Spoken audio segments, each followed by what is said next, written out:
So hi guys and once again welcome back to my YouTube channel. അപ്പോൾ നമ്മൾ intro ഒത്തിരി വലിച്ച് നീട്ടുന്നില്ല. നമ്മൾ Q&A ഇട്ടിട്ടുണ്ടായിരുന്നു. അപ്പോൾ അതിന് കുറച്ച് ആൻസേഴ്സ് തരാൻ വേണ്ടിയിട്ടാണ് വന്നിട്ടുള്ളത്. അപ്പോൾ എനിക്ക് തോന്നുന്നു ഒരു 40+ ക്വസ്റ്റ്യൻസ് നമുക്കുണ്ട്. അതിൽ ഒരാൾ തന്നെ ഇഷ്ടംപോലെ ക്വസ്റ്റ്യൻസ് ചോദിച്ചിട്ടുണ്ട്. അപ്പോൾ നമുക്ക് എല്ലാത്തിനും ആൻസർ ചെയ്യാൻ പറ്റില്ല. ലിമിറ്റ്സ് ഉണ്ട്. ഒന്നാമത്തെ ഒരു കേസ് നമുക്ക് ഇന്ന ടൈമിനുള്ള നമുക്ക് തീർക്കണം. അതുപോലെ തന്നെ കുറേയൊക്കെ ആൻസർ തന്നിട്ടുള്ള ക്വസ്റ്റ്യൻ ആണ്. ചിലതൊക്കെ ഞാൻ കുറച്ചുകൂടി ഒന്ന് പ്രിപ്പയർ ചെയ്തിട്ട് പറയാം. എനിക്ക് അറിയില്ലാത്ത പല കേസുകളും ഇതിനകത്തുണ്ട്. അപ്പോൾ അതൊന്നും എനിക്ക് അറിയില്ലാണ്ട് പറയേണ്ട ആവശ്യമില്ല. അതുകൊണ്ട് അങ്ങനെ കുറേ ക്വസ്റ്റ്യൻസ് മാറ്റി നിർത്തിയിട്ടുണ്ട്. അപ്പോൾ ഞാനിപ്പോൾ അതിൽ നിന്നൊക്കെ ഒരു 18 ക്വസ്റ്റ്യൻസ് ആണെന്ന് എനിക്ക് തോന്നുന്നത്. 18 ക്വസ്റ്റ്യൻസ് ഞാൻ എഴുതി വെച്ചിട്ടുണ്ട്. അപ്പോൾ ഇത് വെച്ചിട്ടായിരിക്കും ഞാൻ ആൻസർ പ്രൊവൈഡ് ചെയ്യുന്നത്. അപ്പോൾ എനിക്ക് അതിൻ്റെ അകത്ത് എന്തെങ്കിലും ലിങ്കോ എന്തെങ്കിലുമൊക്കെ എഴുതാണ്ടെങ്കിൽ ഞാൻ ഈ വെബ്സൈറ്റിൽ എഴുതി കാണിക്കുന്നതായിരിക്കും. ഓക്കെ, അപ്പോൾ നമ്മുടെ ഫസ്റ്റ് ക്വസ്റ്റ്യൻ വന്നിട്ടുള്ളത്, കിട്ടുന്ന സ്റ്റൈഫൻഡ് സേവ് ആക്കാൻ പറ്റുമോ, വീട്ടിൽ അയക്കാൻ ഉണ്ടാവുമോ?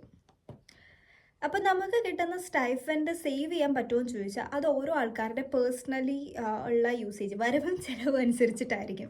കാരണം സേവ് ചെയ്യാന്നുള്ളൊരു മെൻറ്റാലിറ്റി ഉള്ളവർക്ക് എങ്ങനെ വന്നാലും സേവ് ചെയ്യാൻ പറ്റും. ഇപ്പോൾ 10 രൂപ കിട്ടിയാൽ സേവ് ചെയ്യാൻ പറ്റുന്ന പിള്ളേരുണ്ട്. അപ്പോൾ എല്ലാവർക്കും അത് പറ്റണമെന്നില്ല. എന്നാലും ഒരു ഓവറോൾ വെച്ചിട്ട് ഞാൻ പറയുകയാണ്, നമുക്ക് കിട്ടുന്ന സ്റ്റൈഫൻഡോട് ഇവിടെ നമുക്ക് ലാവിഷായിട്ട് ജീവിക്കുകയും ചെയ്യാം. അതുപോലെ വേണമെന്നുണ്ടെങ്കിൽ നമുക്ക് നാട്ടിലേക്ക് അയച്ചു കൊടുക്കാം. അത് സേവ് ചെയ്യണോ വേണ്ടോ എന്നുള്ളത് നിങ്ങളുടെ പേഴ്സണൽ ഒപ്പീനിയനാണ്. വീട്ടിൽ അയച്ചു കൊടുക്കാൻ പറ്റുമോ എന്ന് ചോദിച്ചാൽ പറ്റും. കാരണം ഇവിടെ ബേസിക് ആയിട്ടുള്ള ഒരു പൊതുവെ ഒരു സാലറി പോലെ കിട്ടുന്നത് കുറഞ്ഞത് ഒരു 900 യൂറോ ആയിരിക്കും.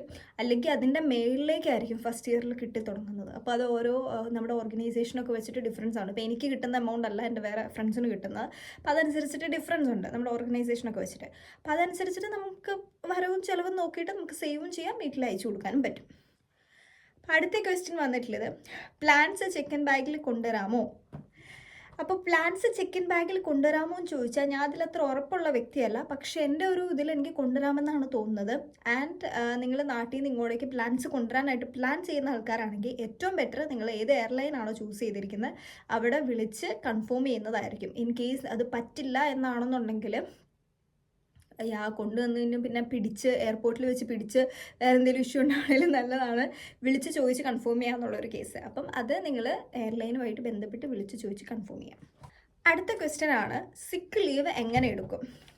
അപ്പോൾ സിക്ക് ലീവ് എങ്ങനെ എടുക്കും എന്ന് ചോദിച്ചിട്ടുണ്ടെങ്കിൽ നമ്മൾ ക്രാങ്ക് ആയിട്ടിരിക്കുമ്പോൾ നമ്മൾ ഫസ്റ്റ്ലി ചെയ്യേണ്ടത് ഇവിടെ നമ്മുടെ വർക്ക് ചെയ്യുന്ന സ്ഥലത്ത് നമ്മൾ വിളിച്ചു പറയുക, ആക്ച്വലി എനിക്കിത് വരാൻ പറ്റില്ല കാരണം എനിക്ക് പനിയാണ്, ചുമയാണ്, സംതിങ് നമ്മുടെ റീസൺ പറയുക.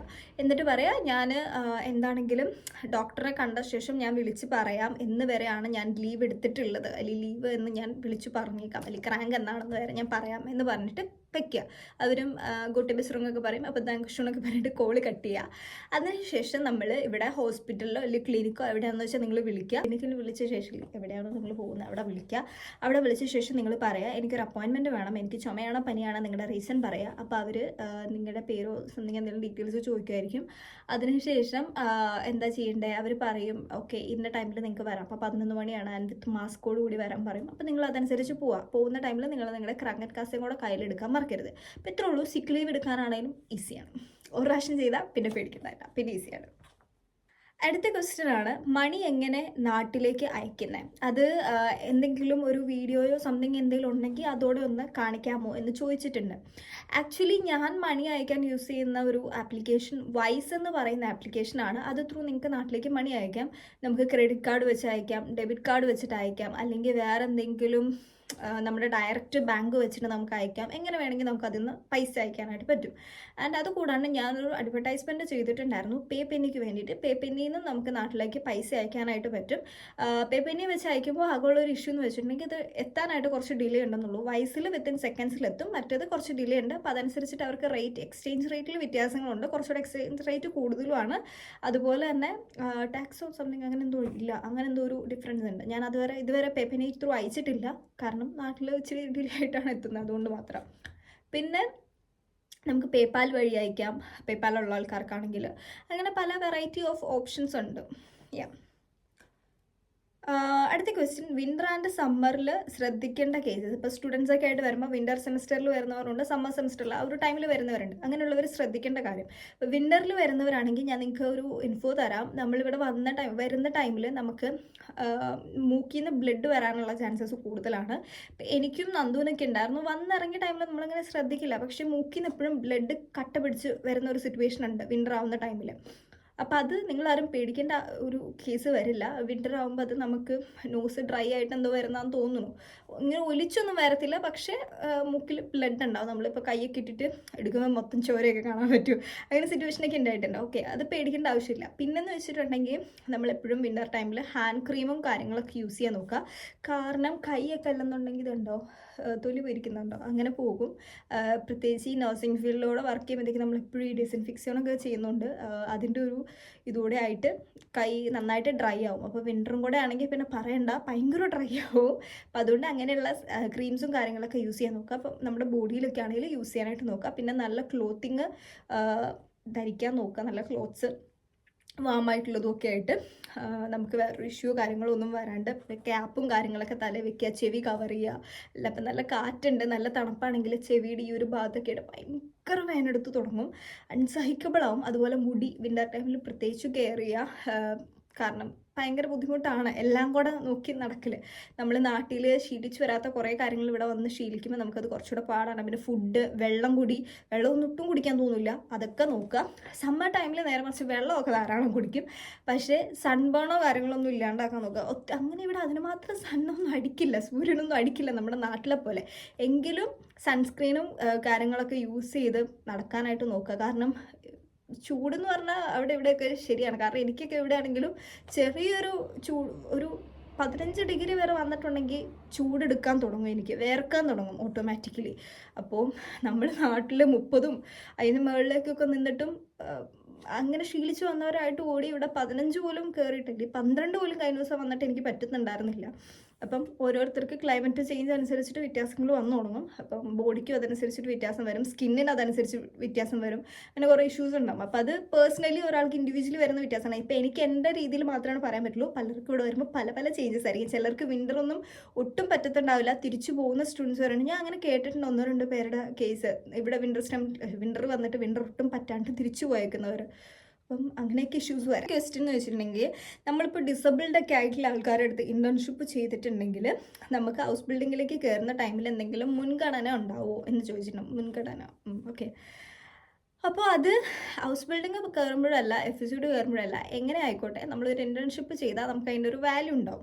അതൊരു എക്സ്പീരിയൻസ് ആയിട്ടാണ് അവർ കണക്കാക്കുള്ളൂ. അതല്ലാണ്ട് നമുക്കൊരു മുൻഗണനയൊന്നും ഉണ്ടാവില്ല. ഇപ്പോൾ ഒരാൾ B2 ഫുൾ മൊഡ്യൂൾ പാസ്സായിട്ടുള്ള ഒരാൾ ഇൻറ്റേൺഷിപ്പ് ചെയ്ത് ആൾ ഹൗസ് ബിൽഡിങ്ങിൽ വെക്കുകയാണ്. അതുപോലെ തന്നെ B2 ഫുൾ മൊഡ്യൂൾ പാസ്സായിട്ടുള്ള ഇൻറ്റേൺഷിപ്പ് ചെയ്യാത്ത ഒരാൾ ഹൗസ് ബിൽഡിങ്ങിൽ വെക്കുകയാണ്. ഇവർ രണ്ടുപേരും എടുത്ത് ഇൻ്റർവ്യൂ നടത്തുമ്പോൾ ഇതിൽ ആർക്കാണോ ലാംഗ്വേജ് സ്കിൽസ് കൂടുതലുള്ളത്, അല്ലെങ്കിൽ ആർക്കാണോ കുറച്ചുകൂടി കഴിവുള്ളത്, അത് നോക്കിയിട്ടായിരിക്കും എടുക്കുള്ളൂ. അതല്ലാണ്ട് ഇൻറ്റേൺഷിപ്പ് ചെയ്തു എന്നും പറഞ്ഞിട്ട് മാത്രം ഒരാളെ എടുക്കണം എന്നില്ല. അത്രയും പൊട്ടന്മാരായിരിക്കില്ല ഇവിടെയുള്ളവർ. കാരണം അവർ നമ്മുടെ ലാംഗ്വേജും എല്ലാം കൂടെ ചെക്ക് ചെയ്യും. കാരണം ഇൻറ്റേൺഷിപ്പ് ഇപ്പോൾ ആർക്ക് വേണമെങ്കിൽ ചെയ്യാം, അതിൽ ബുദ്ധിമുട്ടില്ല. നമുക്ക് പഠിക്കാൻ പറ്റണം എന്നുണ്ടെങ്കിൽ നമുക്ക് അതിൻ്റേതായിട്ടുള്ള ലാംഗ്വേജ് വേണം, അങ്ങനെ ആയിരിക്കും എടുക്കുള്ളൂ. അതല്ലാണ്ട് മുൻഗണന അങ്ങനെ കുറവാണ്. എക്സ്പീരിയൻസിന് അതിൻ്റെ വാല്യൂ ഉണ്ട് എന്നല്ലാണ്ട് അത് ഉള്ള ആൾക്ക് മുൻഗണന കൂടുതൽ, അയാൾ ഫസ്റ്റ് പൊസിഷൻ എന്നുള്ളൊരു ഇതൊന്നുമില്ല. ഓക്കെ, അടുത്ത question, practical experience, whiter building, assignment, ഈ കാര്യങ്ങളൊക്കെ ഒന്ന് പറയാമോ എന്ന് ചോദിച്ചിട്ടുണ്ട്. ഓക്കെ, പ്രാക്ടിക്കൽ എക്സ്പീരിയൻസ് എന്ന് പറയുമ്പോൾ ഞാൻ ഓൾറെഡി ഷെയർ ചെയ്തിട്ടുണ്ട്. ഇപ്പോൾ ഞാൻ ഏതൊക്കെ സ്ഥലത്ത് വർക്ക് ചെയ്തു എന്നുള്ള കേസസും അതുപോലെ എൻ്റെ എക്സ്പീരിയൻസും കാര്യങ്ങളെല്ലാം ഇതിൽ ഞാൻ ഷോർട്ടാക്കി പറഞ്ഞുതരാം. നമ്മൾ പല പല സ്ഥലത്ത് വർക്ക് ചെയ്യും, പല പല കൊളീഗ്സുമായിട്ട് വർക്ക് ചെയ്യും. അപ്പോഴാണ് നമുക്ക് പല പല വ്യത്യാസങ്ങൾ മനസ്സിലാവുള്ളൂ. എവിടെയാണ് കൊള്ളാവുന്നത്, എവിടെയാണ് നല്ലത്, എനിക്ക് എവിടെയാണ് പറ്റുന്നത് എന്നുള്ളത് നമുക്കത് മനസ്സിലാവും. അതാണ് പ്രാക്ടിക്കൽ എക്സ്പീരിയൻസ്. ഇപ്പോൾ എവിടെ പോയിട്ടുണ്ടെങ്കിലും നമുക്ക് ബേസിക് ആയിട്ട് വരുന്ന ഗ്രൗണ്ട് ഫ്ലീക്ക് ഒരു കാര്യമാണ്. മെയിൽ തുടയ്ക്കാനും കുളിപ്പിക്കാനും അത് എല്ലായിടത്തും ഉണ്ടാവും. കാരണം പ്രായമായ ആൾക്കാരാണെങ്കിലും പിള്ളേരാണെങ്കിലും എല്ലായിടത്തും ഉണ്ടാവും.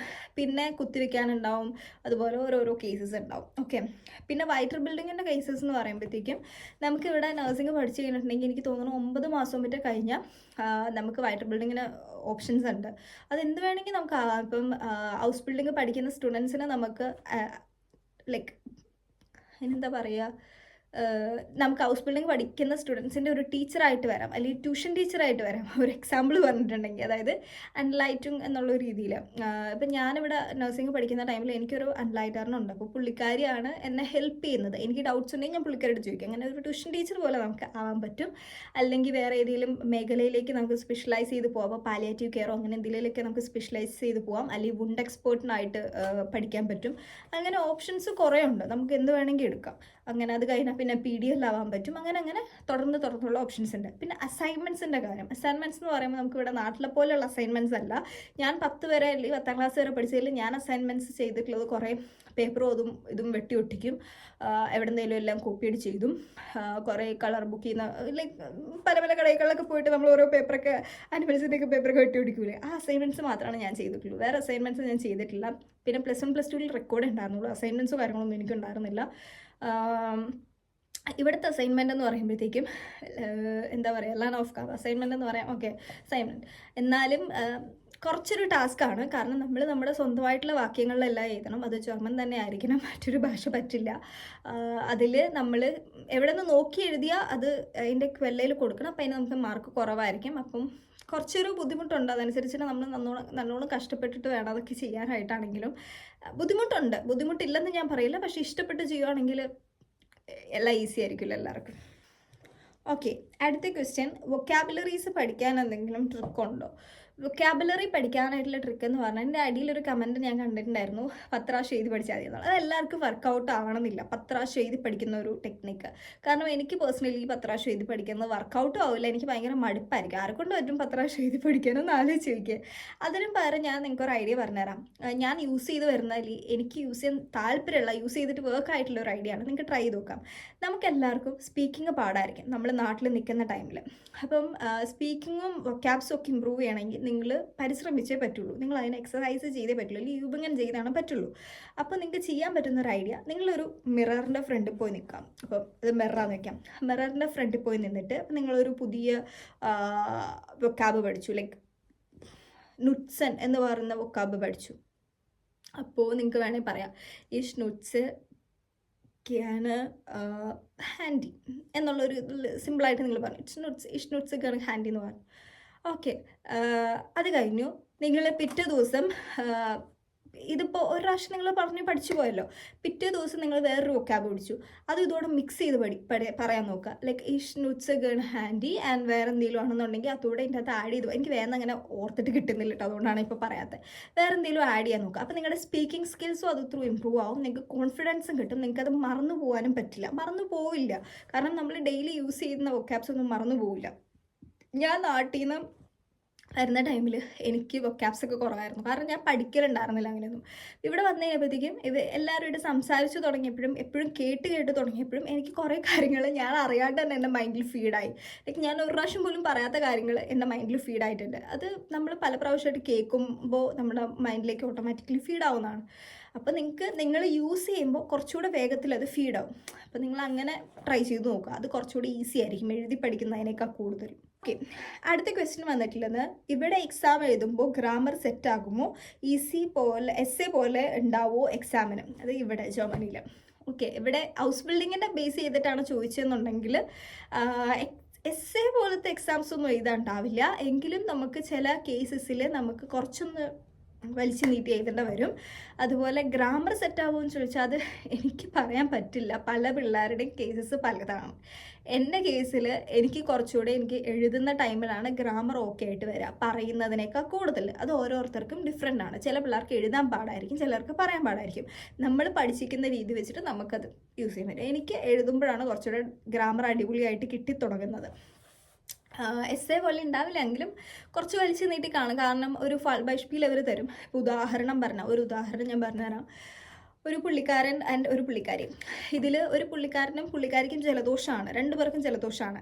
ആൻഡ് ഈ ജലദോഷമുള്ള ടൈമിൽ പുള്ളിക്കാരൻ എന്ത് പറയുന്നു, എനിക്ക് ഡോക്ടറിൻ്റെ അടുത്ത് പോകണമെന്ന് പറഞ്ഞ് വാശി പിടിക്കുന്നു. പുള്ളിക്കാരി എന്ത് ചെയ്യുന്നു, ആരോടും ഒന്നും പറയുന്നില്ല, പുള്ളിക്കാരി സ്വയമായിട്ട് ചികിത്സിക്കുകയാണ്. ഓക്കെ, ആൻഡ് ഇവിടെ നമുക്ക് എന്താണ് കാണാൻ പറ്റുന്നതെന്ന് ചോദിക്കും. ഇത് പഠിക്കാനുള്ളൊരു കേസാണ്, ഞാൻ ഒന്നും കംപ്ലീറ്റ് ചെയ്യുന്നില്ല. അപ്പം നമ്മൾ അവിടെ കുറച്ച് വിപുലീകരിച്ച് കുറച്ചൊന്ന് എക്സ്പ്ലെയിൻ ചെയ്ത് പറയണം. ആ പുള്ളി പറയുന്നത് പുള്ളിക്ക് ഡോക്ടറെ കാണണം, കാരണം പുള്ളിയിൽ വിശ്വാസമില്ല. പുള്ളിക്ക് സ്വയം മാറ്റാൻ പറ്റുന്ന കാര്യമാണ് ജലദോഷത്തിൻ്റെ ഫസ്റ്റ് സ്റ്റേജിൽ കാണുന്ന തുമ്മലും ചീറ്റിലൊക്കെ. അത് പുള്ളിക്ക് എങ്ങനെ ക്യൂർ ചെയ്യാൻ പറ്റും എന്നുള്ളത് പുള്ളിക്ക് അറിയത്തില്ല എന്നുള്ള രീതിയിൽ അത് കുറച്ച് നമ്മൾ എക്സ്പ്ലെയിൻ ചെയ്യുന്നു. ആ പുള്ളിക്ക് അവിടെ എന്താണ് ഇല്ലാത്തത്, എന്താണോ ഉള്ളതെന്നൊക്കെ നമ്മൾ പറയുന്നു. നേരെ മറിച്ച് ആ പുള്ളിക്കാരിക്ക് ഡോക്ടറെ കാണണ്ട, നമ്മൾ ചോദിച്ചിട്ട് പോലും പുള്ളിക്കാരിക്ക് ഡോക്ടറെ കാണണ്ട. കാരണം പുള്ളിക്കാരിയുടെ ഹെൽത്തിലും അല്ലെങ്കിൽ പുള്ളിക്കാരിയുടെ മൈൻഡിലും പുള്ളിക്കാരി വിശ്വസിക്കുന്നു, അത് മാറുന്നു പുള്ളിക്കാരി വിശ്വസിക്കുന്നു, അങ്ങനെ ഇങ്ങനെ വലിച്ചു നീട്ടി എഴുതുവാണ്. ഓക്കെ, അങ്ങനെ എഴുതണം. അതല്ലാണ്ട് എസ്സേ പോലെ നാട്ടിലെ പോലെ നമുക്ക് ഒരു ഉപന്യാസ കാര്യങ്ങളൊക്കെ ഇല്ലേ, അങ്ങനെയൊന്നും എഴുതാനോ കാര്യങ്ങളൊന്നും ഇല്ല കേട്ടോ. ഇങ്ങനെ ഫാൾവാഷ്പിയിൽ വന്നിട്ട് കുറച്ച് കാര്യങ്ങൾ എക്സ്പ്ലെയിൻ ചെയ്യാനുണ്ടാവും. ഓക്കെ, നമ്മുടെ നെക്സ്റ്റ് ക്വസ്റ്റ്യൻ എന്ന് വെച്ചിട്ടുണ്ടെങ്കിൽ, when you look at the person you right now, okay, when you look at the person you are right now, what are you proud of? Okay, ഞാൻ എഴുതി വെച്ചിട്ട് എനിക്ക് മനസ്സിലാവില്ല. ഓക്കെ, ആക്ച്വലി എനിക്കിപ്പോൾ age 20 തന്നെയാണ്. ഞാൻ എൻ്റെ 19ാമത്തെ വയസ്സിലാണ് ജർമ്മനിയിലേക്ക് കയറി വന്നത്. ഞാൻ എൻ്റെ ചെറുപ്പം മുതലുള്ള ലൈഫിൽ എനിക്ക് കാനഡ പോയി പഠിക്കാനായിരുന്നു ഇഷ്ടം. വീഡിയോ കണ്ടിന്യൂസ് ആയിട്ട് കാണുന്നവർക്ക് അറിയാം, ഞാനൊന്നും ഡിലീറ്റ് ചെയ്തിട്ടില്ല വീഡിയോസൊന്നും. അപ്പോൾ അത് പറ്റിയില്ല, അതുകൊണ്ട് ഞാൻ ജർമ്മനി ചൂസ് ചെയ്തു. ഈ ഒരു ഓപ്ഷൻ തിരഞ്ഞെടുത്ത് വന്നു. എനിക്ക് ഈ ഒരു മേഖലയോടും അല്ലായിരുന്നു താല്പര്യം. 10 വരെ ഞാൻ അങ്ങനെ എൻ്റെ ലൈഫ് ഒരു എന്താ പറയുക, ഭയങ്കരമായിട്ട് ഫോക്കസ് ചെയ്ത് കൊണ്ടുവരുന്ന ഒരു കുട്ടി ആണ് എന്ന് വേണമെങ്കിൽ പറയാം. അതായത് കുഞ്ഞിലേ മുതൽ എനിക്ക് കുറച്ചുകൂടി ഈ ബിസിനസ് അങ്ങനത്തെ കാര്യത്തിലോടാണ് താല്പര്യം. അങ്ങനെയുള്ളത് പഠിക്കാനുമാണ് എനിക്കിഷ്ടം. അതുകൊണ്ട് ഞാൻ 9ാം ക്ലാസ് വെച്ച ഡിസിഷൻ എടുത്താണ് ഞാൻ ബയോളജി എടുക്കുന്നില്ല, എനിക്ക് കൊമേഴ്സ് എടുത്ത് പഠിച്ചാൽ മതി. 10ൽ അതുകൊണ്ടാണ് ഞാൻ 10 കഴിഞ്ഞ് അതുകൊണ്ടാണ് +1 +2 ഞാൻ കൊമേഴ്സ് എടുത്തതും. എനിക്കൊരു ഫീൽഡിലോട് വരണം എന്നില്ലായിരുന്നു. എനിക്ക് പണ്ടൊക്കെ ഡോക്ടർ ആവാൻ ഇഷ്ടമായിരുന്നു, അപ്പോഴാണല്ലോ ഡോക്ടർ ആവാൻ ഇഷ്ടമാണ്. പക്ഷെ അതിലും എന്തോ കൂടുതൽ എന്നെ ഈ ഒരു ഫീൽഡിലേക്ക് വലിക്കുന്ന പോലെ എനിക്കുണ്ടായിരുന്നു. അങ്ങനെ ഞാൻ കൊമേഴ്സ് എടുത്ത് പഠിച്ചു. പക്ഷേ ചില ഇഷ്യൂസ് കാരണം എനിക്ക് കാനഡ എന്ന് പറയുന്നൊരു ഇത് വേണമെന്ന് എനിക്ക് തോന്നുന്നു. പക്ഷെ ഇത് എന്തുകൊണ്ടും എനിക്കിപ്പോൾ തോന്നുന്നു എന്തുകൊണ്ടും ബെറ്റർ ഒരു ഓപ്ഷൻ ആയിരുന്നു എന്ന്. കാരണം ഉണ്ടല്ലോ, ഞാൻ അന്ന് കാനഡയ്ക്ക് പോയി പഠിക്കണമായിരുന്നു എന്നുണ്ടെങ്കിൽ എത്ര ലക്ഷം രൂപ ആവുന്ന കേസാണെന്ന് പറയും. ഇപ്പം നിങ്ങൾക്ക് അറിയാമായിരിക്കും, ഇപ്പം നമുക്ക് ബാച്ചിലേഴ്സൊക്കെ എടുക്കാൻ പോകണമെങ്കിൽ തന്നെ അത്യാവശ്യം നല്ല പൈസയാവും. കുറഞ്ഞ ഒരു 25 ലക്ഷം രൂപ കുറഞ്ഞത് വരും. ആ 25 ലക്ഷം രൂപ ലോൺ എടുത്തായിക്കോട്ടെ എങ്ങനെ ആയിക്കോട്ടെ, ഞാൻ അവിടെ പോയി പഠിച്ച് കഴിയുമ്പോൾ പിന്നെ അത് തിരിച്ചടയ്ക്കുക അല്ലെങ്കിൽ തിരിച്ചുണ്ടാക്കുക എന്ന് പറയുന്നൊരു സ്കീമുണ്ടല്ലോ, അത് കഷ്ടപ്പാട് നല്ല മണ്ടത്തരമാണ് അങ്ങനെ നോക്കി കഴിയുമ്പോഴത്തേക്കും. ആ ഒരു സ്ഥാനത്ത് എനിക്ക് എന്തുകൊണ്ടും അന്ന് ആ ഒരു എന്താ പറയുക, ആ ഒരു ഡിസിഷൻ മാറ്റാൻ തോന്നിയത് എൻ്റെ എന്തോ ഒരു വലിയ കാര്യമായിട്ടാണ് ഞാൻ ഇപ്പോൾ കാണുന്നത്. അതൊന്ന്. ആൻഡ് ഇപ്പോൾ ഞാൻ ഹൗസ് ബിൽഡിംഗ് 2nd ഇയർ പഠിക്കുന്ന സ്റ്റുഡൻ്റാണ്. 1.5 കൊല്ലോടെ കഴിഞ്ഞാൽ എനിക്ക് എൻ്റെ ക്ലാസ് കഴിയും. അത് കഴിഞ്ഞാൽ ഞാൻ നേഴ്സായിട്ട് വർക്ക് ചെയ്യാൻ എനിക്ക്. ഞാൻ കഴിഞ്ഞ ദിവസം വീട്ടിൽ വിളിച്ച് പറയുന്നു, 1.5 കൊല്ലം കഴിഞ്ഞാൽ ഞാൻ വർക്ക് ചെയ്യാൻ പോകണം നേഴ്സായിട്ട്. ഞാൻ എത്ര വേഗം വളർന്നു പോയെന്ന് എനിക്ക് മനസ്സിലാവുന്നില്ല. ഇപ്പോഴും എൻ്റെ ഉള്ളിൽ ആ 19 വയസ്സുള്ള കൊച്ചു മാത്രമേ ഉള്ളൂ. എന്നാൽ വീട്ടിൽ നിന്ന് തിരിച്ചു വന്നാൽ അല്ലെങ്കിൽ വീട്ടിൽ നിന്ന് വീടിട്ടിട്ട് വന്നാൽ കൊച്ചു, എനിക്കത് പറയുമ്പോൾ ഭയങ്കര വിഷമമുണ്ട് കേട്ടോ. കാരണം ലൈഫ് നമ്മൾ ഇവിടം വരെ കൊണ്ടെത്തിക്കുമെന്നൊന്നും ഒരിക്കലും ഞാൻ വിചാരിച്ചിട്ടില്ല. ലൈക്ക് എപ്പോഴേലും നമുക്കൊരു മെച്ചപ്പെട്ട ലൈഫ് ഉണ്ടാവും, അല്ലെങ്കിൽ വിചാരിച്ച പോലെയൊക്കെ നടക്കുമെന്നുണ്ടെങ്കിലും എനിക്കിപ്പോഴും വിശ്വസിക്കാൻ പറ്റുന്നില്ല. ടൈം എത്ര വേഗം എന്നാണ് പോകുന്നത്. എനിക്ക് 21 വയസ്സ്, ഇനിയിപ്പോൾ ഉടനെ 22 വയസ്സാവും. പ്രായം പോകുന്നുണ്ട്. എനിക്ക് പ്രായം കൂടുന്നതിൻ്റെ അല്ല, പക്ഷേ ഉടനെ ഒരു ജോലി ആവുകയാണ്. എനിക്കറിയാം കുറേ പേർക്ക് ആഗ്രഹമുള്ള കേസാണ്, എനിക്കും അതെ ജോലി എടുക്കാൻ ആഗ്രഹമുണ്ട്. പക്ഷേ ഇതെന്തോ കണ്ണടച്ച് തുറന്നപ്പോൾ എനിക്ക് ജോലി കിട്ടിയ മാതിരിയാണ്. എനിക്ക് എൻ്റെ 18ാം വയസ്സ് വരെ എനിക്ക് പോയ പാട് എനിക്കറിയത്തില്ല. പക്ഷേ 19 കഴിഞ്ഞ പിന്നെ ഞാൻ എൻ്റെ ലൈഫ് ആസ്വദിച്ചിട്ടുണ്ടോ എന്ന് ചോദിച്ചാൽ ആസ്വദിച്ചിട്ടുണ്ട്, ഇല്ലയെന്ന് ചോദിച്ചാൽ ഇല്ല. കാരണം സ്ട്രെസ്സും അതും ഇതും അങ്ങനെ കുറേ കാര്യങ്ങൾ നിറഞ്ഞൊരു ലൈഫാണ്. നിങ്ങൾക്ക് യൂട്യൂബിൽ കാണുമ്പോൾ പലതും മനസ്സിലാവില്ല, പക്ഷെ ഇവിടെ പഠിക്കുന്ന സ്റ്റുഡൻസിന് കുറേ പേർക്ക് അറിയാമായിരിക്കും, റിലേറ്റ് ചെയ്യാൻ പറ്റുന്ന കാര്യം. വെളിയിൽ വന്ന് പഠിക്കുന്നവർക്കൊക്കെ ഭയങ്കര ബുദ്ധിമുട്ടാണ് നമ്മളിവിടെ തന്നെ നിന്ന് പഠിക്കുമ്പോഴും കാര്യങ്ങളെല്ലാം. പക്ഷെ ഇതൊക്കെ നമ്മൾ സാക്രിഫൈസ് ചെയ്യുന്നത് നമുക്ക് വേണ്ടി തന്നെയാണ്. അതുകൊണ്ട് എനിക്കൊരിക്കലും അതൊരു നെഗറ്റീവ് സൈഡായിട്ട് തോന്നിയിട്ടില്ല. എങ്കിലും എനിക്ക് സന്തോഷമാണ് അങ്ങനത്തെ. അതുകൊണ്ടാട്ടോ ഞാൻ എനിക്ക് വിഷമിച്ചാലും സന്തോഷം വന്നാലൊക്കെ എനിക്ക് വേഗം കണ്ണ് അറിയാം. അങ്ങനത്തെ ഒരു സെൻസിറ്റീവായിട്ടുള്ള ഹൃദയത്തിനുടമയാണ് ഞാൻ, എപ്പോഴും അല്ല വല്ലപ്പോഴും. ഓക്കെ, അപ്പോൾ ഞാൻ പറഞ്ഞതെന്ന് വെച്ചിട്ടുണ്ടെങ്കിൽ ശരിക്കും എനിക്ക് പ്രൗഡായിട്ടുള്ളൊരു മൊമെൻറ്റിലാണ് ഞാൻ ഇപ്പം നിൽക്കുന്നത്. പക്ഷെ ഇതിലും പ്രൗഡിലേക്ക് നമ്മൾ ഇനിയും ഉയരും എന്നുള്ളൊരു വിശ്വാസം കൂടെ എൻ്റെ ഉള്ളിലുണ്ട്. കാരണം എൻ്റെ ഒരു ഇതെന്ന് വെച്ചിട്ടുണ്ടെങ്കിൽ എൻ്റെ ചുറ്റുമുള്ളവർ, എനിക്ക് വേണ്ടപ്പെട്ട ആൾക്കാർക്ക് ഹാപ്പി ആയിട്ടിരിക്കുക എന്നുള്ളത് എൻ്റെ മെയിൻ ഒരു കാര്യമാണ്. അപ്പം ഞാൻ വീട്ടിലാണെങ്കിലും നന്ദുവിൻ്റെ അടുത്തൊക്കെയാണെങ്കിലും ചോദിക്കുമ്പം അവർക്കും ഭയങ്കര സന്തോഷമാണ്. കാരണം ആരും പ്രതീക്ഷിക്കാത്ത കുറേ കാര്യങ്ങൾ ലൈഫിൽ വന്നിട്ടുണ്ട്, ഞങ്ങൾ ആരും പ്രതീക്ഷിക്കാത്ത. അപ്പം അങ്ങനെയൊക്കെ നോക്കിക്കഴിയുമ്പോഴത്തേക്കും സോ ഹാപ്പി ഈ ഒരു ലൈഫ് എനിക്ക് കിട്ടിയതിൽ. ഇതുപോലും കിട്ടാൻ കൊതിക്കുന്ന എത്ര പിള്ളേരുണ്ട് എന്ന് നമുക്കറിയാം. കാരണം എനിക്ക് പേഴ്സണലി പല മെസ്സേജസും വരുന്നത് ഞാൻ കാണാറുണ്ട്.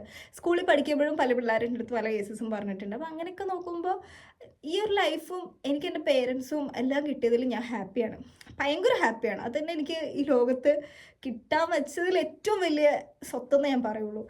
അപ്പോൾ അത് അത്ര ഉള്ളിടത്തോളം കാലം ഞാൻ എപ്പോഴും ഹാപ്പി ആയിരിക്കും, പ്രൗഡാണ്.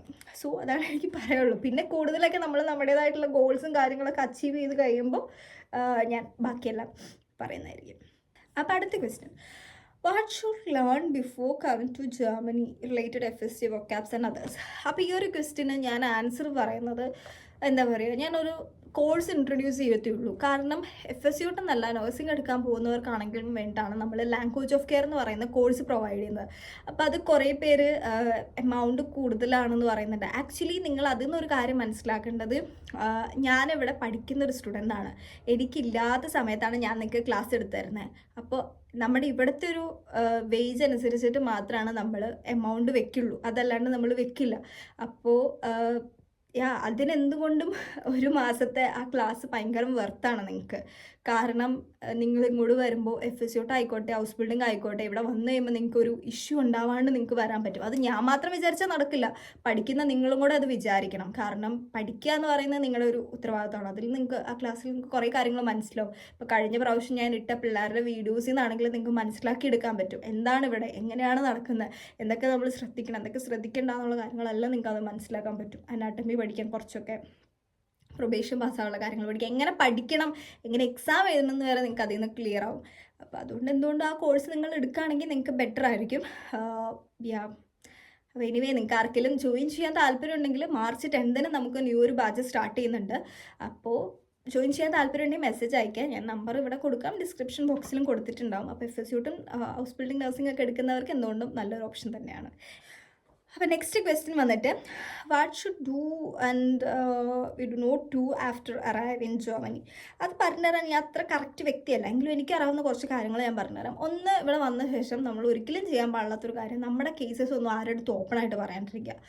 അതൊന്ന്, ആരോടും ഒന്നും പറയാണ്ടിരിക്കുക. എത്ര വലിയ കൂട്ടുകാരനായിക്കോട്ടെ, എത്ര വലിയ കൊളീഗ് ആയിക്കോട്ടെ, ആരുടെ അടുത്തും ഒന്നും ഓപ്പണായിട്ട് പറയരുത്, മിസ്യൂസ് ചെയ്യും. അതുപോലെ ജർമ്മൻസിൻ്റെ വേറൊരു ഇതെന്ന് വെച്ചിട്ടുണ്ടെങ്കിൽ, ഇവർ കുറ്റം പറയാൻ ഇഷ്ടപ്പെടുന്ന ആൾക്കാരാണ്. മാറിക്കഴിഞ്ഞാൽ അവർ കുറ്റം പറയും. അതുകൊണ്ട് മാക്സിമം നമ്മൾ മറ്റൊരാളുടെ കുറ്റം പറയാണ്ടിരിക്കുക. ഇപ്പോൾ ജോലി സ്ഥലത്ത് കൊളീഗ്സിൻ്റെ കൂടെ ഇരിക്കുന്ന ടൈമിൽ അവർ ആരെയൊക്കെ പറ്റി പറഞ്ഞിട്ടുണ്ടെങ്കിൽ നമ്മൾ അതിന് സൈഡ് പിടിച്ച് പറയുന്ന ഒരു സ്വഭാവം ഉണ്ടല്ലോ, ആ സ്വഭാവം ഉണ്ടാവാണ്ടിരിക്കുക. കാരണം ഇവർ മാറിപ്പോയി, അവരാരെ പറ്റിയാണ് പറഞ്ഞത്, അവരെ പറ്റി നമ്മൾ പറഞ്ഞു എന്ന് പറഞ്ഞ് അവർ പോയി പറഞ്ഞു കൊടുക്കും. അങ്ങനെ സ്വഭാവം കുറച്ച് പേർക്കൊക്കെ ഉണ്ട്. അപ്പോൾ അത് ശ്രദ്ധിക്കുക കേട്ടോ. എല്ലാവർക്കും ഇല്ല കേട്ടോ. എല്ലാവരും നമ്മുടെ നാട് പോലെ തന്നെ എല്ലാവരും നല്ലവരല്ലാത്തവരുണ്ട്, നല്ല ആൾക്കാരുണ്ട്. അപ്പം അത്ര ആലോചിച്ചാൽ മതി. അതുപോലെ നമ്മൾ നാട്ടിൽ എന്തൊക്കെ ചെയ്യാമോ, എന്തൊക്കെ ചെയ്യാൻ പാടില്ല, അങ്ങനെയുള്ള ചെയ്യുക. പിന്നെ എല്ലാവരും വിഷ് ചെയ്യുക. അതൊക്കെ പഠിച്ചിട്ടുണ്ടല്ലോ നിങ്ങൾ ജർമ്മൻ പഠിക്കുന്ന ടൈമിൽ. എല്ലാവരും ചുമ്മാ റോട്ടിൽ കൂടെ പോകണം. ഞാൻ കഴിഞ്ഞ ദിവസം ഉമ്മച്ചിനെ വിളിച്ചപ്പോഴത്തേക്കും ഉമ്മച്ചിയുടെ അടുത്ത് ആരും ഉണ്ടായിരുന്നു. അപ്പം ഞാൻ ചുമ്മാ റോട്ടിൽ കൂടെ പോണ ഒരു ചേട്ടൻ്റെ അടുത്ത് ഹലോ എന്ന് പറഞ്ഞു. അപ്പം അവിടെ നിന്ന് ചുമ്മാ റോട്ടിൽ കൂടെ വേറെ അടുത്തൊക്കെ ഹലോ പറയണോ എന്ന് ചോദിച്ചു. ഉമ്മച്ചിയല്ല, ഉമ്മച്ചിക്ക് അറിയാം. അപ്പോൾ ഉമ്മച്ചി പറഞ്ഞു കൊടുത്തു, അങ്ങനെയല്ല അവിടെ പറയണം, ആരടുത്ത് നമ്മൾ പറയണമെന്ന് പറഞ്ഞെടുത്ത്. അപ്പോൾ ഇവിടെ നമ്മൾ അങ്ങനെയൊക്കെയുള്ള കാര്യങ്ങൾ ചെയ്യും. പിന്നെ നമുക്കിവിടെ ആരെങ്കിലും ഇൻവിറ്റേഷൻ എന്തെങ്കിലും തന്നു, എങ്ങോട്ടെങ്കിലും ബർത്ത്ഡേ പാർട്ടിയോ സംതിങ്, ഇങ്ങനെ എന്തെങ്കിലും ആയിക്കോട്ടെ, എന്തെങ്കിലും ഒരു സംഭവം, അങ്ങനെ ഒരു ഇൻവിറ്റേഷൻ കിട്ടിയിട്ട് നമ്മൾ പോവുകയാണെന്നുണ്ടെങ്കിൽ നമ്മൾ വെറും കൈയോടെ പോകരുത്. അവർക്ക് എന്തെങ്കിലും വാങ്ങിച്ചു കൊടുത്താണ് പോവുള്ളൂ. കാരണം നമ്മൾ അവർ ഇൻവൈറ്റ് ചെയ്തിട്ടുണ്ടെങ്കിൽ നമ്മൾ എന്തെങ്കിലും കൊണ്ടാണ്. ഇത് ഇവിടുത്തെ ഒരു കൾച്ചറാണ്. ഓക്കെ. പിന്നെ ഇവർക്കും കമ്പനി അടിക്കാനൊക്കെ ഇഷ്ടമുള്ള ആൾക്കാർ തന്നെയാണ്. അപ്പം നമ്മൾ ആണെന്നുണ്ടെങ്കിലും അപ്പം അവരുടെ ഒരു ഇതനുസരിച്ചിട്ട് നിൽക്കുക എന്ന് വെച്ചിട്ടുണ്ടെങ്കിൽ, ലൈക്ക് അവരുമായിട്ട് കമ്പനി ആവാൻ പറ്റുന്ന രീതിയിൽ നിൽക്കുക, അതും നോക്കുക. പിന്നെ അധികം എനിക്ക് പറയാനുള്ളത് എസ്പെഷ്യലി ഗേൾസിൻ്റെ അടുത്താണ്, എല്ലാവരെയും കണ്ണടിച്ച് വിശ്വസിക്കരുത്. അതായത് നമ്മുടെ നാട്ടിലെ പോലെ തന്നെ പല പല കേസസ് ഉണ്ടല്ലോ, അതുപോലെ ഇവിടെ നമുക്ക് സംഭവിക്കാം.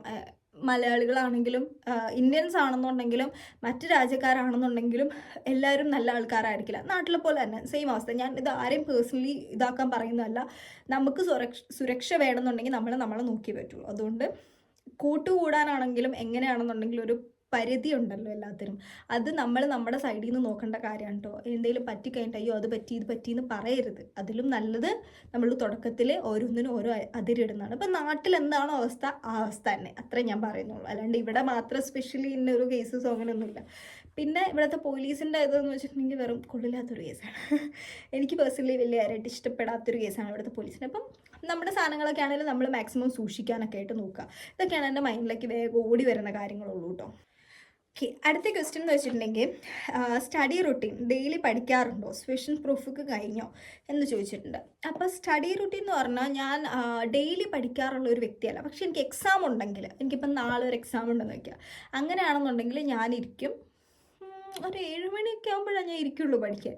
7 മണിയാകുമ്പോൾ പഠിക്കാതിരുന്നാൽ ഞാൻ എനിക്ക് ഉറക്കം വരുന്നോടം വരെ പഠിക്കും. അത് കഴിഞ്ഞാൽ ഞാൻ പോയി കിടന്ന് ഉറങ്ങും. പിറ്റേ ദിവസം രാവിലെ സ്കൂളിൽ പോവും, എക്സാമിന് വരുന്നത് എഴുതി വയ്ക്കും. അതാണ് ഞാൻ പൊതുവേ ചെയ്യാറില്ല. അങ്ങനെ ഡെഡിക്കേറ്റഡ് ആയിട്ടെന്ന് പറഞ്ഞാൽ ഞാൻ നേഴ്സിങ്ങിന് ഇവിടെ ഇരുന്ന് മര്യാദയ്ക്കൊന്നും പഠിച്ചിട്ടില്ല.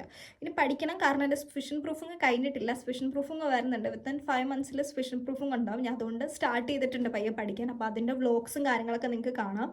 അപ്പോൾ അതിൻ്റെ കിടക്കാണ് ഈ ക്ലാസ്സസും അതും ഇതെല്ലാം എടുത്തു കൊടുക്കുന്നത്. നല്ല ബുദ്ധിമുട്ടുണ്ട് എനിക്ക്, പക്ഷെങ്കിലും എനിക്ക് ചെയ്യാൻ ഇഷ്ടമാണ്. അപ്പോൾ മറ്റുള്ളവർക്ക് കുറച്ചെന്തെങ്കിലും ഹെൽപ്ഫുൾ ആണെങ്കിൽ അതായിക്കോട്ടെ എന്ന് ഓർത്തിട്ടാണ്. ഓക്കെ, അതുപോലെ ഒരാൾ MBBS പറ്റിയിട്ട് ചോദിച്ചിട്ടുണ്ടായിരുന്നു. അത് എനിക്കറിയാവുന്ന പക്ഷം നമ്മൾ ഹൗസ് ബിൽഡിംഗ് കഴിഞ്ഞിട്ടുണ്ടെങ്കിൽ നമുക്ക് MBBS ജോയിൻ ചെയ്യാം. അപ്പോൾ ഫസ്റ്റ് ഓഫ് ഓൾ എനിക്കിവിടെ പ്രൈവറ്റും പബ്ലിക്കും ഉണ്ടല്ലോ. ഇപ്പോൾ പബ്ലിക്കിലാണ് പോകുന്നതെന്നുണ്ടെങ്കിൽ ഐ തിങ്ക് നമുക്ക് TMS എക്സാം എഴുതേണ്ടി വരും. TMS എക്സാം എഴുതിയതിൻ്റെ മാർക്ക് എങ്ങനെയാണോ അതനുസരിച്ചിട്ട് നമുക്ക് എന്താണ് hochschule.de അങ്ങനെ എന്തോ പറഞ്ഞതിൽ നമുക്ക് ആപ്ലിക്കേഷൻ കൊടുക്കുക. അതിൽ ആപ്ലിക്കേഷൻ കൊടുത്ത് നമുക്ക് കിട്ടുന്ന യൂണിയിൽ പോയി പഠിക്കാൻ പറ്റും. അല്ല ഇനി നമുക്ക് പ്രൈവറ്റായിട്ട് പഠിക്കണം, ഇപ്പോൾ ബെർലിനിലൊരു യൂണിയൻ ഉണ്ട്, ചാരിറ്റിയോ അങ്ങനെ എന്തോ പറഞ്ഞിട്ട്, അവിടെ നമുക്ക് പഠിക്കാം. അപ്പോൾ അവിടെ ആണെങ്കിൽ എക്സാം എഴുതണ്ടെന്നാണ് എനിക്ക് തോന്നുന്നത്. കാരണം ഞാനൊരു പുള്ളിക്കാരുടെ വ്ലോഗിൽ അങ്ങനെയാണ് കണ്ടത്. പക്ഷേ എനിക്ക് അറിഞ്ഞൂടാ അതിൽ മുന്നേ നമ്മൾ ബയോളജി സ്കീം വേണമെന്നുള്ളൊരു തോന്നും. സോ അതിനെപ്പറ്റി ഞാൻ അത്ര അടിപൊളിയായിട്ട് എനിക്ക് അറിയില്ല. ഞാനും പഠിച്ചു വരുന്നേ ഉള്ളൂ. എനിക്കറിയാവുന്ന ഒരു കേസ് ഈ TMS മാത്രമാണ്. TMS എഴുതി നമുക്ക് യൂണിയിൽ രജിസ്റ്റർ ചെയ്യാൻ പറ്റുന്നുള്ളൂ. അല്ലാണ്ട് ഹൗസ് ബിൽഡിംഗ് പഠിച്ചതുകൊണ്ട് മാത്രം നമുക്കൊരു എക്സ്ട്രാ പ്രിഫറൻസ് ഒന്നും ഉണ്ടാവില്ല. പക്ഷേ എനിക്ക് എന്തിനു കൊളോണിലാണോ ബോണിലാണോ ഇതൊരു യൂണിയിലെങ്ങാണ്ട് ഹൗസ് ബിൽഡിംഗ് പഠിച്ച് പാസ്സായ ഒരു നല്ല സ്കോറുള്ള ഒരാൾക്ക് കുറച്ചുകൂടെ ഒരു എക്സ്ട്രാ ഒരു പോയിന്റ് ഉണ്ടെന്ന് ഞാൻ കേട്ടിട്ടുണ്ട്. അതാണ് എനിക്ക് MBBS പറ്റിയിട്ട് അറിയാവുള്ളൂ. ഓക്കെ, അടുത്ത ക്വസ്റ്റ്യൻ, നേഴ്സിംഗ് അതർ കൺട്രീസിൽ ഓപ്പർച്യൂണിറ്റീസ് ഉണ്ട്, അവൈലബിൾ അല്ല, ഓപ്പർച്യൂണിറ്റീസ് ഉണ്ട് ഇവിടെ ഹൗസ് ബിൽഡിംഗ് കഴിഞ്ഞിട്ടുണ്ടെങ്കിൽ.